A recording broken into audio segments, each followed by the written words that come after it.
Good morning friends, welcome to TDA learning. My name is Pradeep Singh. जैसा आपको पता है कि करंट अफेयर्स का बहुत योगदान है। बहुत योगदान मीन्स बहुत इंपॉर्टेंट है हर एक कॉम्पिटिटिव एग्जाम्स के लिए। तो उसी कड़ी के मद्देनज़र मैं डेली सुबह 6 बजे आप लोगों के लिए करंट अफेयर्स का एक सीरीज लेके आऊँगा जिसमें 10 से 15 मोस्ट इंपॉर्टेंट क्वेश्चंस रहेंगे। ठीक है, तो आज का करंट अफेयर का सीरीज स्टार्ट करते हैं बिना टाइम को वेस्ट करते हुए। तो पहला क्वेश्चन आपके स्क्रीन पे ये रहा। क्वेश्चन नंबर 1 है, the Kisan Suryoday Yojana has recently been inaugurated in which state by PM Modi.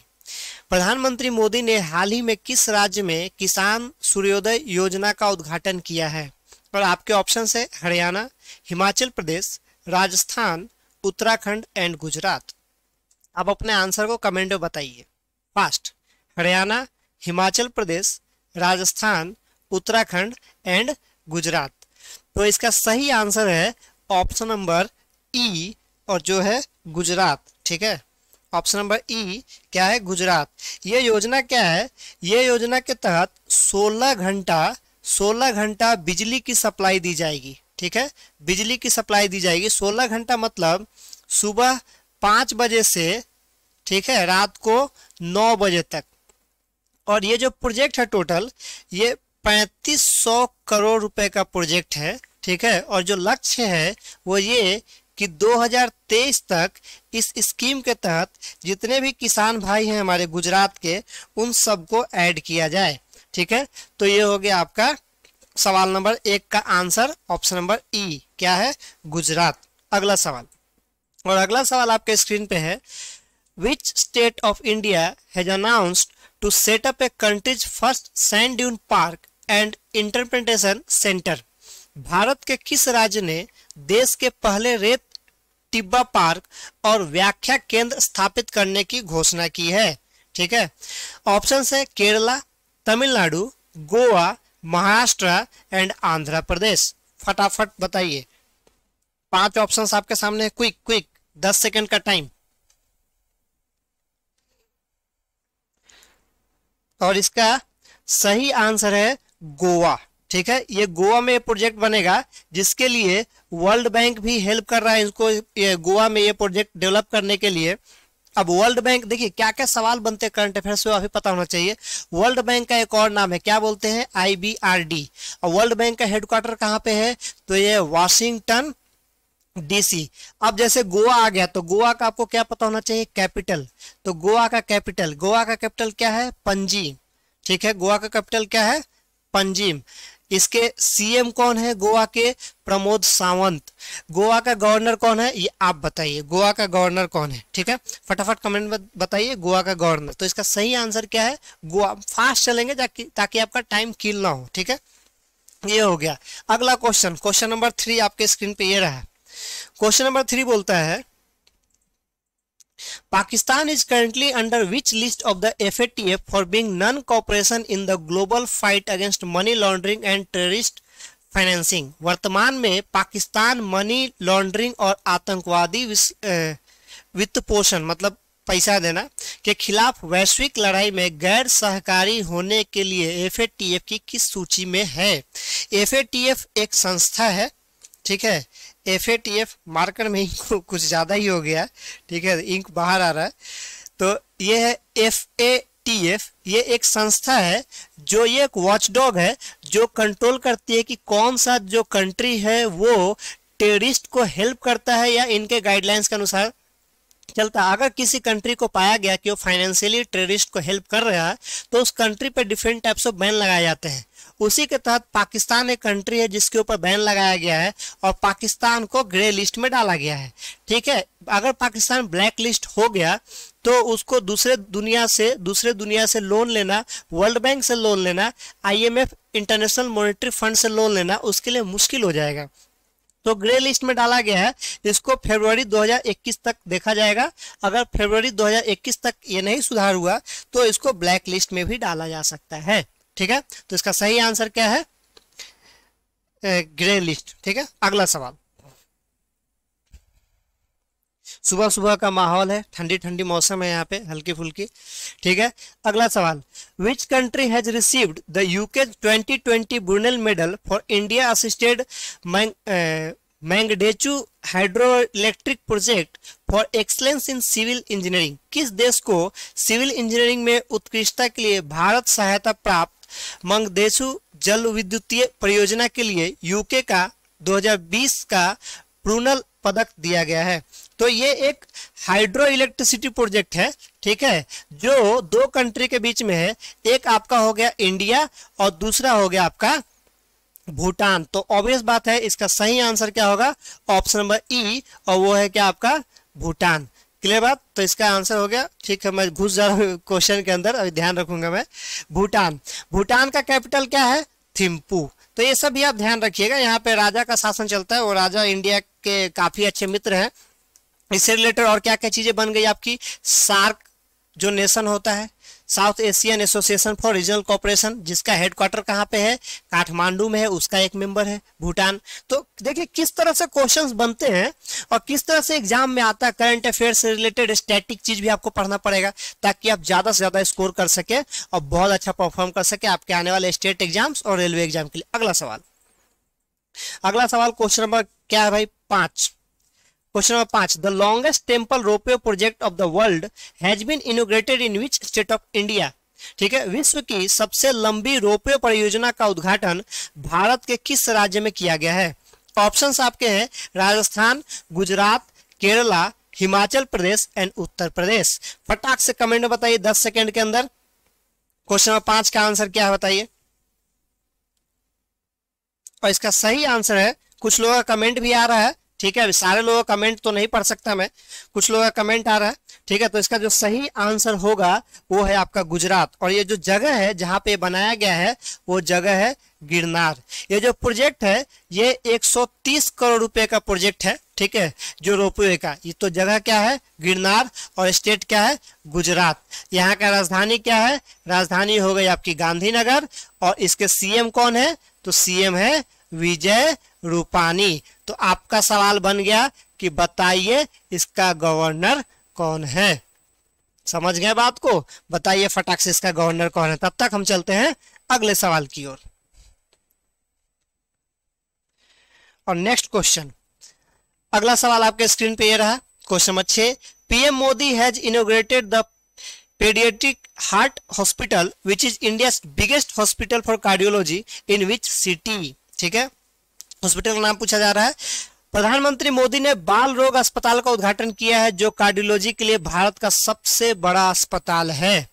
यह किस शहर में है? सूरत, पटना, भोपाल, अहमदाबाद एंड लखनऊ। सूरत, पटना, भोपाल, अहमदाबाद एंड लखनऊ। बताइए सही आंसर, फटाक से बताइए, 10 सेकंड का टाइम। और सही आंसर, तो बंधु इसका जो सही आंसर है वो है अहमदाबाद, ठीक है। और जो हॉस्पिटल का नाम है वो है UN Mehta. UN Mehta hospital का नाम है। मैं इधर से लिखूंगा तो ठीक रहेगा आई थिंक। हाँ, वो ज्यादा अंदर घुस जा रहा हूं मैं, अभी ध्यान रख रहेगा, ठीक है, चलेगा। तो ये है यूएन मेहता हॉस्पिटल का नाम है। और ये एक्चुअली इसमें जो और ये हॉस्पिटल करने वाला ना, टेलीकॉन्फ्रेंसिंग के जरिए भी ये लोग डील करने वाले हैं हार्ट से रिलेटेड चीजों को। तो ये कहा है अहमदाबाद अगेन, गुजरात अगेन, गांधीनगर। तो इसका इनॉग्रेशन अभी किया गया है, तो आप लोग ध्यान रखिएगा, ठीक है। अगला सवाल, तो अगला सवाल आपके स्क्रीन पे है, क्वेश्चन नंबर 7,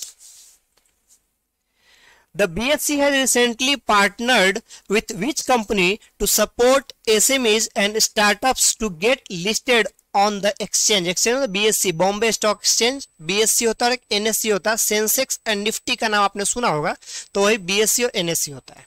BSc ने हाल ही में एक्सचेंज में सूचीबद्ध होने के लिए SME और स्टार्टअप का समर्थन करने के लिए किस कंपनी के साथ साझेदारी की है?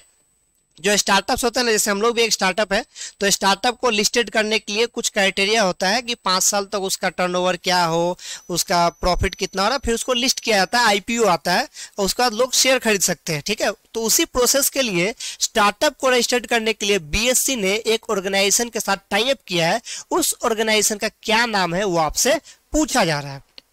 ऑप्शंस है impact hub, entrepreneurs organization, inventory, क्या भाई बहुत खतरनाक सा नाम है, इन्वेंटिप्रेनर, अच्छा हाँ इसी को बोलते हैं ICCI। देखिए मुझे ये चीज पता है कि इसको टाई अप किया गया ICCI से, लेकिन जब पूरा पढ़ने जाइएगा तो काफी तकलीफ होता है, तो आप लोग भी ध्यान रखिए, इसको शॉर्ट फॉर्म बोलते हैं ICCI, ठीक है।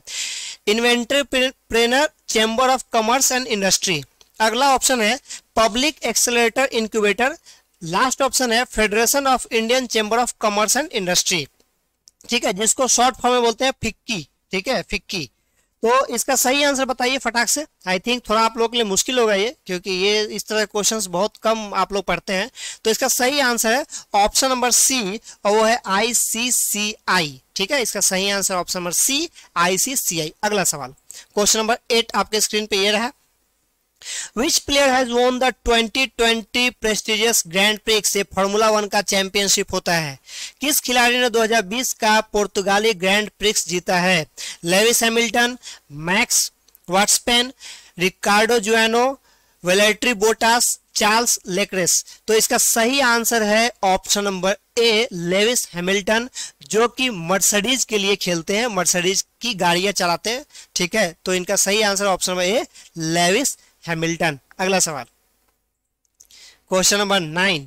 ली कुन ही who passed away recently was the chairman of which of these conglomerate? ली कुन ही जिनका हाल ही में निधन हो गया, इनमें से किस समूह के अध्यक्ष थे? Option number A, Sony corporation, Huawei, LG, Samsung and Nokia. बताइए फट से आंसर, ली कुन ही किसके अध्यक्ष थे? ठीक है, इनके बारे में एक कहानी है ली कुन ही का। ये जब इनके फादर ने इस कंपनी की स्थापना की थी, जिस कंपनी का मैं आंसर आपको बताऊंगा, और ये 2014 से बेचारे बेड रेस्ट पे थे कार्डियक अरेस्ट के कारण, और कुछ प्रॉब्लम्स के कारण 2014 से ही बेड रेस्ट पे थे। कुछ दिन पहले इनकी देहांत हुई है। जब ये कंपनी के बिहाफ में कैलिफोर्निया घूमने गए थे अपने कंपनी के प्रोडक्ट को देखने के लिए कि मेरा कंपनी का प्रोडक्ट बिकता है कि नहीं बिकता है, तो इनके जो कॉम्पिटिटर्स है, जीन हो गए, IBM हो गए, और जो सोनी वगैरह कॉम्पिटिटर जो थे, उनका जो मॉडल सब था वो रैक पे रखा हुआ था, और इनका जो सामान था वो धूल फाँक रहा था शोरूम के अंदर। तो इनको बहुत गुस्सा आया। उसके बाद जब ये वापस आ गए, साउथ कोरिया के रहने वाले हैं, ठीक है, साउथ कोरियन कंपनी के हेड थे, इनके पापा ने स्टार्ट किया था, बाद में इन्होंने 30 साल काम किया उसमें। तो जब वापस आ गए तो इन्होंने पूरा मीटिंग बुलाया अपने सब लोगों का, और 3 दिनों तक वो मीटिंग चली। काफी डिस्कशन हुआ, क्या चेंजेस करना है, कैसे सरवाइव करना है, दुनिया भर का डिस्कशन हुआ। और तीसरे दिन जब मीटिंग खत्म हुई तो फाइनल इन्होंने एक ही बात बोला, कंपनी में जो लोग भी काम कर रहे हैं, अपने बीवी और बच्चों को छोड़ के सब कुछ बदल डालो। और कंपनी ने अपने इस पे काम किया, टेक्नोलॉजी को डेवलप किया, और आज के टाइम में लीडिंग कंपनी है। The company is none other than Samsung. ये सैमसंग के चेयरमैन है जिनकी अभी डेथ हुई है, ठीक है। तो इनके बारे में आप न्यूज में आया था, पढ़ते रहिएगा। बहुत बहुत अच्छे इंसान थे और काफी विजनरी थे, इसलिए यहां तक पहुंचे। अगला सवाल, क्वेश्चन नंबर 10 आपके स्क्रीन पे ये रहा। Union minister of the state for culture and tourism independent charge, जो IC लिखा हुआ ना, इंडिपेंडेंट चार्ज, स्वतंत्र प्रभार। 2 तरह के मंत्री होते हैं, एक तो होते हैं केंद्रीय मंत्री, एक होते हैं केंद्रीय, एक राज्य मंत्री, और एक होते हैं इंडिपेंडेंट चार्ज वाले। 3 तरह के मंत्री होती है, ठीक है। कभी मैं बताऊंगा पॉलिटी में कि क्या होता है इसका meaning. has virtually launched the Life in Miniature project, a collaboration between the National Museum Delhi, Ministry of Culture and Google Arts and Culture। Google के साथ मिलके इन्होंने एक ये लाइफ इन मिनिएचर एक प्रोग्राम लॉन्च किया है। उस मंत्री का नाम आपसे पूछा जा रहा है, केंद्रीय मंत्रालय। ऑप्शन है हरदीप सिंह पुरी, प्रहलाद सिंह पटेल, राजकुमार सिंह, मनकुश एल मांडविया, अश्विनी कुमार चौबे। सही आंसर क्या है बताइए, फट से बताइए इसका आंसर। मैं बता दूं, हरदीप सिंह पुरी ये नागरिक उड्डयन मंत्री हैं, ठीक है। Prahlad Singh Patel is the right answer, option number B. Prahlad Singh Patel वो हैं जो आपके मंत्री हैं इसके लिए, इंडिपेंडेंट चार्ज के लिए। मैं ऐसा प्लान कर रहा हूं कि अगर आप लोगों को जीके का ये जो करंट अफेयर का सेशन अच्छा लग रहा है, लाइक कीजिए, शेयर कीजिए, सब्सक्राइब कीजिए, और आपकी डिमांड होगी तो हम लोग एक जीके का मैं एक और कर दूंगा। जैसे प्रहलाद सिंह पुरी, ये करंट अफेयर्स का क्वेश्चन आंसर हो गया। एक हम लोग ऐसा कर सकते हैं 10-1 मिनट का सीरीज, जिसमें कि टॉपिक की लाइफ इन मिनिएचर है क्या, ये होता क्या है, तो आप लोगों की डिमांड रही, आप कमेंट में बताइए, तो उस तरह का हम लेके आएंगे। क्योंकि करंट अफेयर का सीरीज है, थोड़ा सा फास्ट रखेंगे, ज्यादा स्लो नहीं रखेंगे इसको, नहीं तो आप मॉर्निंग का टाइम है सो जाओगे। ठीक है, अगला सवाल क्वेश्चन नंबर 11 आपके स्क्रीन पे रहा। डिपार्टमेंट ऑफ पोस्ट, डीओपी बोलते हैं इसको, ministry of communication released a commemorative postage stamp on fill in the blank anniversary of the United Nations organization. डाक विभाग डीओपी संचार मंत्रालय ने संयुक्त राष्ट्र संगठनों की डैश वर्षगांठ पर एक स्मारक डाक टिकट जारी की है। 71st, 72nd, 73rd, 74th and 75th। बताइए जल्दी, 71, 72, 73, 74, 75 किस वर्षगांठ पे डाक टिकट एक जारी किया गया है यूएन के लिए? UNO, United Nations organization. कहाँ पे इसका हेडक्वार्टर है भाई? इसका हेडक्वार्टर है न्यूयॉर्क में, हेडक्वार्टर है यूएनओ का। स्थापना कब हुई थी? इसका स्थापना कब हुआ था वो आप बताइए कमेंट में, कभी इसकी स्थापना की गई थी, यूएन की स्थापना कब की गई थी? ठीक है, तो इसका 75वां वर्षगांठ था जिसके लिए पोस्टेज स्टाम्प भारत के इंडियन पोस्ट ने जारी किया है। तो द राइट आंसर इज 75। तो मुझे बताइए कमेंट में कि इसकी स्थापना कब हुई थी और इसके प्रेजेंट चेयरमैन कौन है। ठीक है, कौन चेयरमैन है इसके यूएन के? ठीक है, ये दोनों बताइए।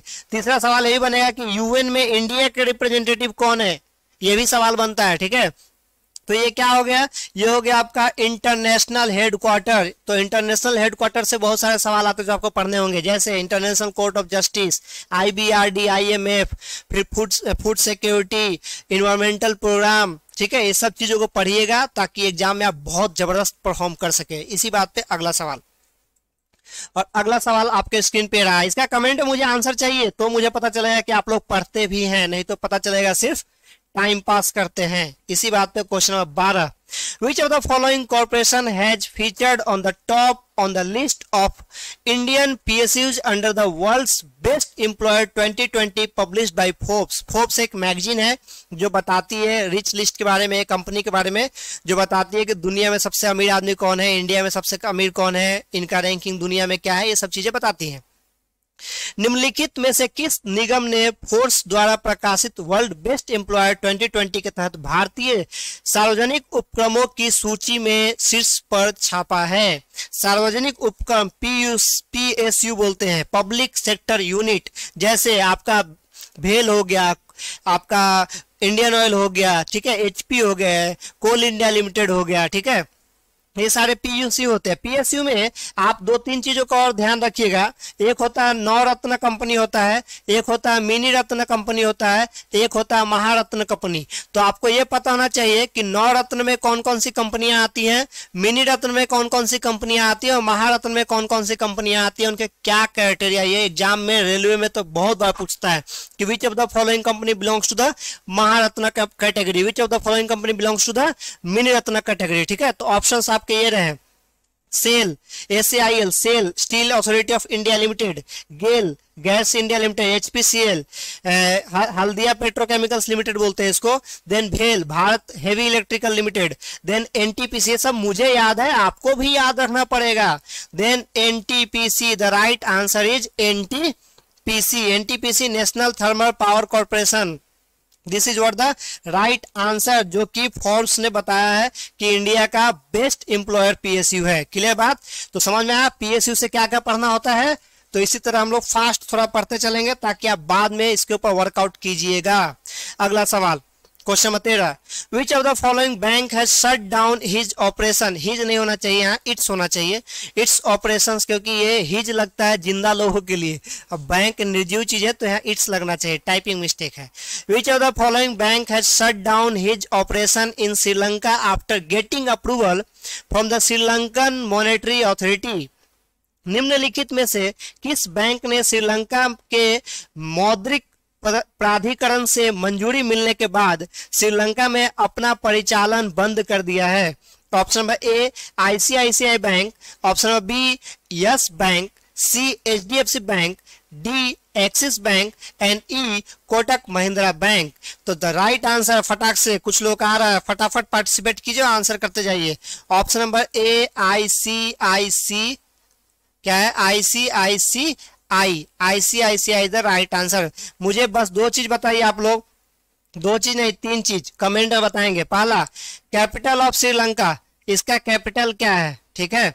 दूसरा, who is the president and who is the prime minister. Reason क्या है कि प्रेसिडेंट एंड प्राइम मिनिस्टर दोनों क्या है, दोनों सगे भाई हैं।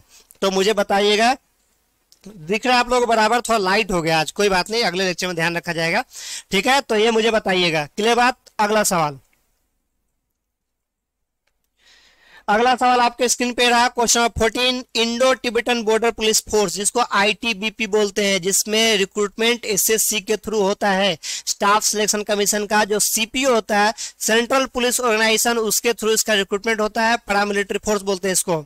Indo Tibetan police has observe his 59th rising day on, किस दिन ऑब्जर्व किया गया। भारत तिब्बत सीमा पुलिस बल ने डैश में अपना 59वां स्थापना दिवस मनाया है। 21 अक्टूबर, 22 अक्टूबर, 23 अक्टूबर, 24 एंड 25 अक्टूबर। बताइए इसका सही आंसर क्या है। 21, 22, 23, 24, 25। तो इसका सही आंसर है 24 अक्टूबर को इन्होंने अपना राइजिंग डे सेलिब्रेट किया। इससे आपको पूछा जाएगा कि इसकी स्थापना कब हुई थी। ऑब्वियस बात है कि इंडो टिबेटन है तो चाइना बॉर्डर और तिब्बत बॉर्डर के लिए इसकी स्थापना की गई थी, बट ये ज्यादातर बॉर्डर पे रहने के साथ साथ VIP सुरक्षा भी देखते हैं। VIP एंड VVIP को जो X category, Y category, Z category की सुरक्षा मिलती है, उसमें इनके कमांडो भी रहते हैं। क्लियर बात। तो स्थापना कब हुई थी ये आप मुझे कमेंट में बताएंगे। अगला सवाल, क्वेश्चन नंबर 15। क्वेश्चन नंबर 15 आपके स्क्रीन पे ये रहा, Which of the following country recently announced no mask no service policy? निम्नलिखित में से किस देश ने हाल ही में नो मास्क नो सर्विस की पॉलिसी की घोषणा की है। Option number A Bangladesh, B China, C Pakistan, D Nepal and E Bhutan. अगले बार से 4 ही ऑप्शन रहेंगे, 5 ऑप्शन की कोई जरूरत है नहीं। चलिए है तो कोई बात नहीं। Bangladesh, China, Pakistan, Nepal, Bhutan. Option number A is the right answer और ये है बांग्लादेश। बांग्लादेश क्या कैपिटल है भाई इसका, बांग्लादेश ढाका। पैसा क्या है इसका, तो टाका। और वो मैडम कौन है, वो मैडम है वो शेख हसीना। ठीक है, समझ में आया कि नहीं बात। तो इसी के साथ आज की सेवा यही होती है समाप्त। तब तक पढ़ते रहिए, हंसते मुस्कुराते रहिए। आज शाम को 7 बजे राम सर का लाइव लेक्चर आने वाला है मैथ्स का, सो मिस मत कीजिए, ठीक है। तो wish you all the best, good luck, thank you so much.